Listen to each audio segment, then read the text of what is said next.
this is Tiana. Today I'm just going to give you some tips on just pretty much taking care of your 4A to 4C hair type. Some of the tricks you want to, include in your regular regimen is just make sure that you use a sulfate-free shampoo, and you want to be mindful of the type of ingredients that's found in these shampoos because they can strip your hair of your natural oils if it's not sulfate free. Okay, and that's, of course, is drying and will lead to breakage in the long run.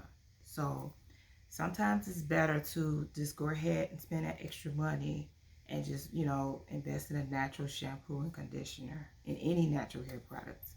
I know you like to go to your regular, drugstores and buy, the really like inexpensive shampoos and conditioners, but just remember, if it's not all natural, it can do a lot of damage to your hair depending on what type of ingredients is found in it. Of course, we know a lot of products contain lauryl sulfate, and so it does strip your hair of your natural oils.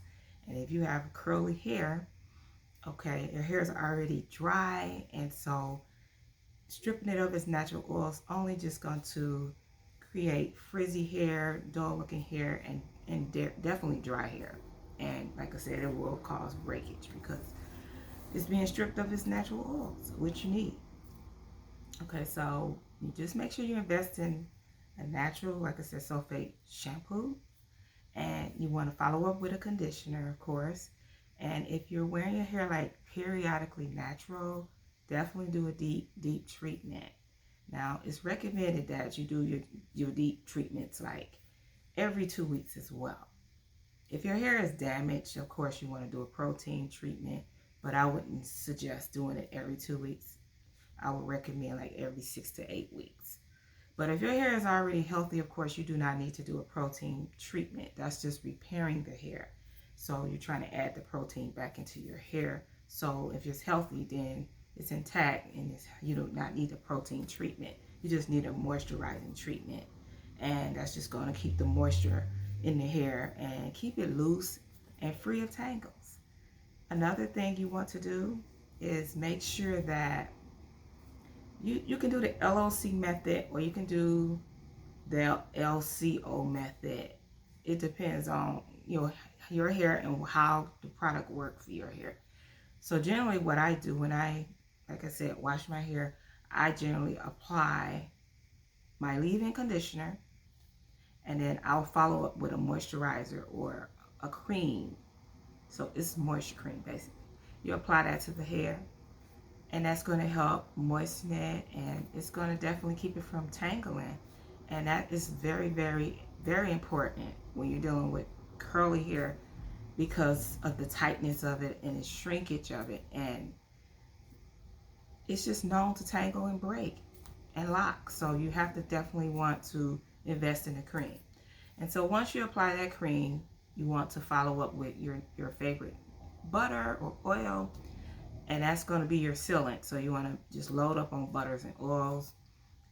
Of course, I like to use my favorite cream, which we're not going to talk about, but then you want to make sure you use like a coconut butter or shea butter or avocado or mango butter of your choice.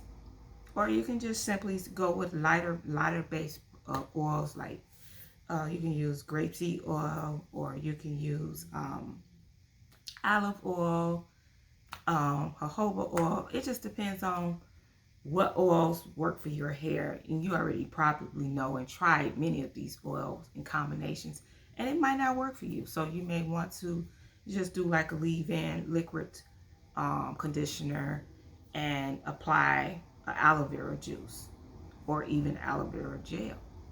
This is going to seal it, lock it in, that moisture. That's your final step, and it's going to seal that cuticle layer. And so that's going to lock the moisture in.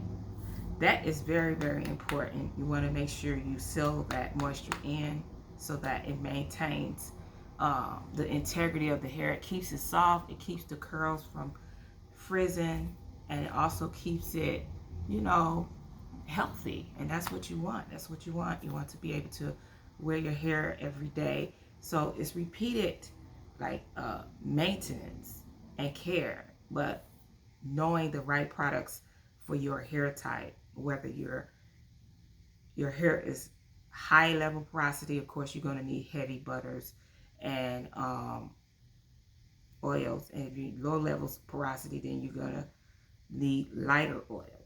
And then, so you got to know what to put in your hair.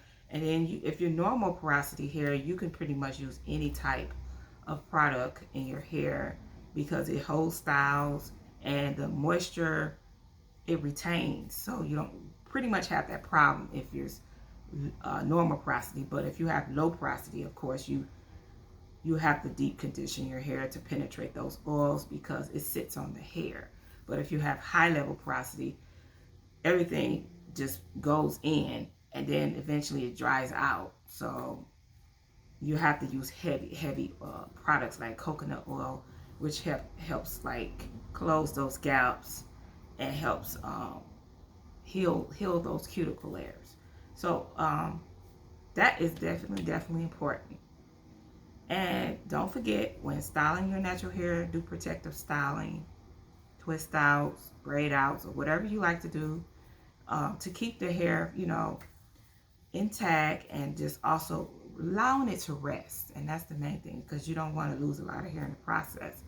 So you're giving your hair a break from heat and, like tight hairstyles and different things. You just, over the summer is really the best time to do like the natural curly hairstyles. And because you're allowed to, just give yourself a break from the heat, And also, make sure you keep your ends trimmed. That is very important because you really can't tell when it's really curly. So you want to definitely do a length check and follow up, with a hairstylist or whatever if you can't trim your hair. And just, keep it done regularly. But that's pretty much it, guys. That's pretty much my steps. That's how I, pretty much do my natural hair. Like I said, I start off with a shampoo, conditioner, and I do like a leave-in conditioner, and I'll add my favorite oil and my butters. I pretty much use my butters to seal my hair, so I'll add that toward the end. But it depends on you. You may want to do the oil and do the cream last, or the cream before the oil. So you just have to try it, be creative, and figure out your hair type and your porosity level. Because if you don't know the porosity level, then you would not know what is the correct product to put on your hair. So I will do another video on porosity, how to test your hair and figure out what porosity you fall in. So guys, thanks for watching, and you have a wonderful day.